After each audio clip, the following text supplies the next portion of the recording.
Ciao a tutti e bentornati sul nostro canale. Davanti a me ho il Realme Watch S5 e oggi vi mostrerò come installare le applicazioni su questo orologio. Quindi iniziamo subito.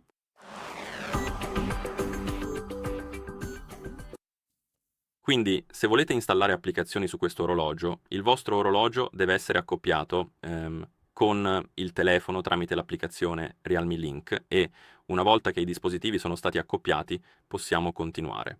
Ora possiamo aprire l'applicazione Realme Link sul telefono che è stato accoppiato con il nostro orologio. Nell'app dovreste vedere la schermata principale e su di essa dovreste vedere il vostro Watch S5. Selezionatelo qui per aprire la pagina delle impostazioni del vostro orologio e, proprio su questa pagina, vedrete l'opzione chiamata App Market. Toccateci sopra e qui abbiamo l'elenco delle applicazioni che possiamo installare.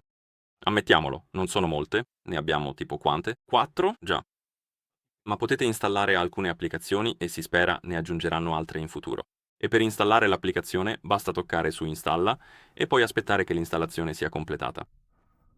E dopo che ha finito, potete aprire il menu e l'icona dell'app dovrebbe apparire da qualche parte qui.